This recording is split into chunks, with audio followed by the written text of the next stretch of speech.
Lee, this is working okay? Everyone can hear me? Yeah, amazing. Grand. Yeah, so my name is Annie Vernon. I'm from Life After Professional Sport, or LAPS, as we like to call ourselves. So we're a careers platform and recruitment agency for former professional athletes transitioning into the workplace. Now, before I talk a bit more in detail about recruiting career changes, I'd really like to, now that Halloween is behind us, which, by the way, I hate. It's American, it's not a thing. Halloween is not a thing. We're nearly on to Christmas. Sorry, everyone, I'm just going to say it. And I'd first of all like to talk about, with a nod to Charles Dickens, the ghosts of elite sport past, the ghost of elite sport present, and the ghosts of elite sport future. So bear with me, bear with me. So I'd just like to talk about where elite sport is at the moment, and then to talk about the kind of people that you might want to recruit into your organisation as part of your team. So first of all, the ghosts of elite sport past. This is me in my younger years. No, it's not really. My sport was rowing. Not sure I said that. At LAPS, we're all ex-elite athletes of various kinds. We spend a lot of time telling each other that your sport is rubbish, but we all know that rowing's great. So this isn't me. I don't even know who these people are, but this is elite sport in the past. So up until the mid-90s, sport in this country was pretty much amateur. So there was a tiny number of people who were footballers, tennis players, cricketers, golfers, who were real professional athletes in that they just did their sport. But for the vast majority of athletes, they were amateur. And by amateur, I mean they didn't have to have careers transition advice because they already had a career. Okay, they worked Monday to Friday, they trained at the weekends, they trained in the mornings and in the evenings. So the number of people who could really have called themselves a professional athlete would be in the low hundreds. So moving on to the ghost of elite sport present, this is me in my younger years. I'll leave you all to guess which of these enormous women was me. This is us preparing for the London 2012 Olympics. You might recognise the Stella McCartney designed outfits. So this is elite sport now. Okay, so from the kind of late 90s onwards, when a lot of sports went professional, you've essentially got more and more people coming into that category of professional athlete. And with the category of professional athlete comes careers advice, careers support. So each club or each national governing body will have people there, player care officers, well-being people. In Olympic sport, they're known as performance lifestyle advisors, and they're there to help you with your CV, expose you to work experience opportunities, expose you to employment opportunities, and really get you to think about life after sport. And I think the days where people would just do their sport and not think about life afterwards, those days are gone. Okay, really now, people are really tuned into the fact they have to get qualified, they have to have a career, they really need to get their CV up and running, they need to get on LinkedIn. So one of our co-founders, Robbie Simpson, in his first club, he was known as the student because he had a degree. This was quite a rarity in professional football at that time. At his final club, 15 years later, Exeter City, up the Grecians, more than half the squad either had a degree or were studying for a degree. Okay, so this is just an illustration of how things have changed within that time. So when I was on the rowing team, we all had access to up to £1,000 grant money per year we could claim that could go towards any kind of education. So I spent it on a car mechanics course. So I can change a tyre, and that's basically it. This is me, by the way, in case you're wondering. And this is elite sport of the future. Well, it's not. We hope this is never going to happen. Potentially the workplace is going to have more of these, but we think sport will always involve humans, which is great. But this is elite sport in the future. Okay, and you probably recognise this scene from Euro 2022 when England beat Germany. Not sure we're ever going to say that sentence ever again, but the one time we did manage to beat Germany. Euro 2022 final, amazing scenes, 87,000 people at the stadium. Now, this would never have been possible 20 years ago. And I've used this picture really just to illustrate that category of professional athlete, just more and more people are moving into that category. There is more and more money in elite sport, there's more and more opportunities, more clubs, more sports are becoming professional. So elite sport in the future, there's going to be much more people who are professional athletes then having to find careers afterwards. You might have seen in the news last week, UK Sport has given £130,000 to the British Breakdancing Federation. So you're getting a huge diversity of athletes as well.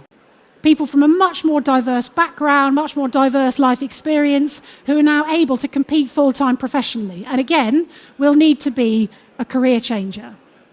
Now, I've used the phrase career changers, and of course we only work with athlete career changers, but career changers can mean lots of different things. But it's really, you take athletes, you take the military, you take people who potentially have had a huge amount of time off to bring up their children, they want to come back to work. And by career changer, I really mean people who are potentially making a huge 360-degree shift in their career, like when they leave sport, in order to do something totally different.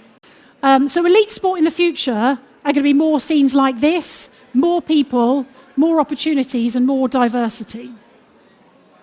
Okay? Now, is this going to be the scene in your office when you have all of these athletes working for you? Probably not. Hopefully not anyway, because I'm not sure that's a very good back position as well, a critical analysis of his deadlift. So the two questions I'd really like to answer are why recruit a career changer and how do you recruit a career changer? Now, first of all, why? Career-changing athletes, for all the reasons I've just outlined, are not going to come with a CV of 20 years of experience. Because what have they been doing since they were 14 or 15? Kicking a ball, rowing a boat, jumping into a swimming pool, whatever it is they've been doing. So they won't potentially have even ever had a summer job or a Saturday job. So you're talking about people with pretty much blank CVs. But what are you getting? You're getting a huge amount of life experience, lived experience at the highest level of sport, an understanding of high performance in a different setting to the workplace. You're getting a huge number of transferable skills, by which I mean motivation. Athletes learn how to be motivated. They learn how to kick themselves out of bed in the morning and get excited about the day ahead, even if you're doing the same as you did the day before. Because in sport, the nature of training is that you basically do the same thing every single day. And in my sport of rowing, you're literally doing one thing. You are just pulling a rowing oar through the water. Okay, so you're not even doing different skills within that. So you're getting people who have a huge amount of transferable skills. They've learned how to be competitive in the right way. They're generally pretty confident. They've learned how to just back themselves, because again, that's what you have to do in sport. You're going into an arena you've potentially never been in before. I set out to win the Olympic Games. I'd never won the Olympics Games before. But you learn how to just back yourself to go out, perform, and deliver to the best of your ability. So again, you've learned how to be confident. You've learned how to be motivated. You've learned how to work in a team. Do you think I was friends with all these other people? No. Am I in touch with them now? Not really. Nothing personal. It's just we weren't necessarily friends. But you learn how to get together, come up with a goal, come up with a strategy, and work together towards that strategy, bringing in everybody's different perspective, different set of experiences, and different set of values and beliefs about what you should be doing. So you've learned how to work in a team. You've learned how to be competitive in the right way. I'm sure we all know people in organisations who are stupidly competitive about everything. And it's quite annoying, isn't it? You feel like saying to them, just let it go, just compromise. And some people just can't. As an athlete, if you had that attitude at work every single day, you'd burn out by the end of week 2. Okay, you need to learn how to turn it on and turn it off again. One of the best athletes I ever rowed with was rubbish for 9 months of the year. But she was absolutely there on the days that mattered, because she'd learned how to turn it on and off. In no way would I describe her as competitive, except for when she was at the Olympic Games, when she was the most competitive animal to walk the earth. They'll bring quite a lot of humility. Again, elite sport isn't glamorous. It's really humdrum a lot of the time. And you learn how to just roll your sleeves up and get stuck in and just start from the bottom at each time. Think of footballers. They're constantly changing clubs, changing managers, changing teammates, changing experiences. Even walking into a new stadium and not even knowing where the toilets are or the changing room is. And you have to learn how to hit the ground running, get up to speed as quickly as you possibly can in those set of circumstances, and get on with the job at hand. So you learn how to be humble. And finally, what you'll get somebody who has quite literally performed under pressure. Okay, so client meetings, appraisals, meetings with new business, pitches, those one-off moments of really high stress, athletes are generally pretty good at, because that's what they've had to do. They've had to take a penalty in front of 40,000 people. They've had to stand on the start line of an Olympic Games and deal with all of that stress and pressure. So if you have a role that requires somebody to go out regularly and present to new clients, pitch new work, actually an athlete will be pretty good at learning how to process that level of pressure. So that's why we think career-changing athletes are really valuable. And the last thing I'd like to look at is how. How do you recruit a career-changing athlete? Well, obviously, first of all, you can talk to us. Great place to start. And learn about all of our range of services we can offer aside from just vacancies and placements. But there's a few other things you can do. Okay, when you're writing your job descriptions and your person specifications, don't ask for more than you need. Ask for these essentials. Don't ask for extra if actually you don't think a candidate doesn't need it, because you're knocking out all of these people who don't have that level of experience. If you want somebody identical to the person who's just left the job, then yeah, ask for lots of extras. If you want somebody who potentially is going to bring something totally new into your organisation, think about just advertising the essential things of what you need. You need to think long term as well. So in my career, luckily, I had quite a lot of oversight as to when I was going to retire.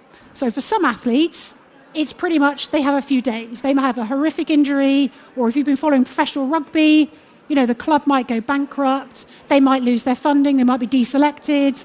You know, in football, the managers come and go all the time through a revolving door. So again, the players come and go all the time through a revolving door. So some players or some athletes will need to make really short-term decisions about their careers. But that doesn't mean you can't lay the groundwork for that years before. So in my own career, I did 2 full Olympic cycles. I did 4 years, then the 2008 Olympic Games, and I went back for another 4 years to the 2012 Olympic Games. Now, after the 2008 Olympics, I thought, okay, I'm pretty sure I'm going to do another 4 years, and I'm almost certain that's going to be the end. But I know that in Olympic sport, you build up into the Games. So I knew those 12 months into my retirement, I wasn't going to have time to breathe or think or have any energy to focus on anything other than my sport. So I thought, right, if I want to do all the career stuff, if I want to do some networking, build up my contact book, do some work experience, I've got to do it now, 4 years before when I'm going to plan to retire. Okay, so after the 2008 Olympics, I'm on the phone to people, I'm meeting people for coffee, I'm going to networking events, I'm doing work experience in various organisations, and then I pretty much put all that away for 4 years. And after 2012, I'm phoning up the same people saying, hi, do you remember me? I came to see you for a coffee in 2008. Can I come for another coffee? I actually drank tea in those days, so it was tea, but that's fine. Okay, so think long term, because some people, like me, was able to plan my exit, but it was a very long-term plan. Other people can't plan their exit, but that doesn't mean that they're not aware that exit could happen at any moment. So think long-term about how to get hold of those people, get them interested, and nurture that relationship before they eventually hit the point where they need to do a career change. Don't have preconceptions about who you're going to get coming through your door. I've already talked about the increasing diversity of sports that are professional, increasing diversity of athletes that are professional athletes. Well, actually, within that comes huge diversity of education. Okay, so on the rowing team, generally, you've got people with degrees or PhDs from Oxbridge. Okay, that was quite normal. I'm not in that category, but that was quite normal. And then you've got other sports where you've got people leaving with a few GCSEs, and you've got everything in between. Okay? So increasingly, like I've already said, athletes are very clued into life after sport, and the educational opportunities are increasingly there to mesh a sporting career with education. But at the same time, there is a huge variety within that. So don't have preconceptions about what people are going to bring in terms of their education. And then finally, and I think this is hopefully a real vote of confidence in everyone here, but back your ability to train people. Really back your ability to recruit based on character and transferable skills and life skills, rather than necessarily, those 2 years experience in a similar role that a lot of people ask for. So really back the ability of the organization or your clients to bring someone on board and say, right, we'll teach you what to do. We'll give you all the tools you need and training you need. And for all those reasons I've talked about, the confidence, the commitment, the humility, the aptitude for work, the competitiveness, the motivation, hopefully these career-changing athletes will respond better than most people to that training program. And within 6 months, you'll have somebody who's able to perform at a far greater level than potentially someone who's an identical person to the person who's just left. Okay, so back the ability of your organization to train people, get them on board and get them up to speed quickly. And don't always ask for too much on the CV that potentially a career changer won't have. So I know that Morgan Stanley are currently advertising a 16-week paid return-to-work program aimed at career-changing athletes, military, or people who've taken a period of time off work for parental responsibilities. Okay, so yeah, not everyone can offer a paid 6-week training program, but again, back your ability to get people on board as long as you've got the right raw materials to start with. And what we believe at LAPS really strongly is that athletes will give you those fantastic raw materials to start with. So on that note, I'm going to finish. This is us. This is our website. Are we doing Q&A? I'm not quite sure. Thank you very much. Thank you.